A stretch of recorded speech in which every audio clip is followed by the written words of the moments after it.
Uni Eropa resmi memberlakukan aturan baru yang mewajibkan uji tuntas atas semua produk minyak sawit, sapi, kayu, kopi, kakao, karet, kedelai yang masuk ke kawasan tersebut. Aturan baru itu juga berlaku untuk semua produk turunan coklat, furnitur, kertas cetak, dan turunan minyak sawit seperti produk perawatan.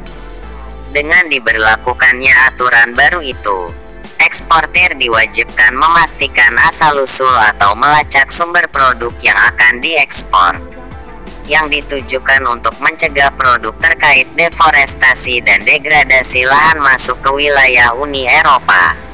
Dewan Uni Eropa mengklaim, aturan baru itu untuk meminimalkan risiko deforestasi dan degradasi hutan lahan. Sontak, aturan baru itu mendapat berbagai respons dari Indonesia sebagai produsen minyak sawit terbesar di dunia. Untuk itu, Indonesia bersama Malaysia bekerja sama untuk melakukan pendekatan atau negosiasi kepada Uni Eropa terkait aturan baru itu. Dikutip dari CNCN Indonesia, Ketua Umum Gabungan Pengusaha Kelapa Sawit Indonesia, GAPKI Edi Martono mengatakan, regulasi UE terbaru itu merupakan salah satu bentuk hambatan perdagangan. Indonesia sudah melakukan moratorium total sejak tahun 2019 dengan instruksi Presiden Inpres 05/2019. Lanjut Edi, jadi sudah tidak ada pembukaan lahan untuk perusahaan. Yang susah petani karena masih ada Undang-Undang No. 12/1992 tentang sistem budidaya tanaman. Di dalam undang-undang, petani bebas menentukan jenis tanaman.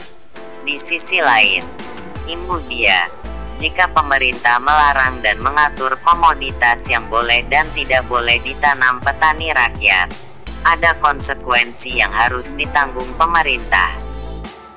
Apabila pemerintah melarang, maka pemerintah harus mengupayakan memperoleh jaminan penghasilan tertentu, katanya. Edi menyayangkan langkah Uni Eropa tersebut. Aturan baru itu akan menjadi tantangan berat bagi keberlangsungan minyak sawit Indonesia dan produk turunannya, serta produk pertanian lain yang juga terkena aturan baru itu. Karena itu, kata dia, Presiden Joko Widodo dalam beberapa pertemuan dengan Uni Eropa pun telah menyampaikan keberatan atas Undang-Undang Anti-Deforestasi alias European Union Deforestation Regulation (EUDR) itu. Karena bukan hanya sawit tetapi ada komoditas dan produk-produk lain dari Indonesia yang juga terkena walaupun secara nilai yang paling besar adalah sawit, terangnya. Ekspor minyak sawit kita ke Eropa cukup besar, rata-rata 4-5 juta ton per tahun.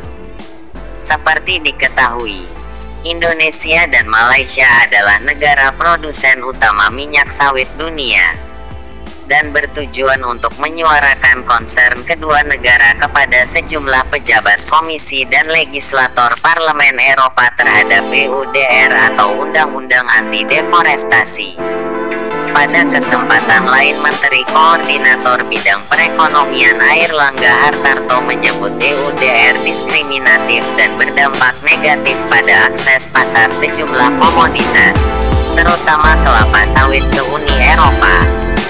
Kami ingin menekankan bahwa EUDR membebani petani kecil, karena mereka harus mematuhi prosedur administratif sebagaimana dipersyaratkan dalam ketentuan regulasi tersebut, katanya. Peraturan ini dapat mengecualikan peran penting petani kecil dalam rantai pasokan global dan gagal untuk mengakui signifikansi dan hak mereka, ujar Airlangga. Sekian dan terima kasih. Jangan lupa subscribe, like dan share video ini.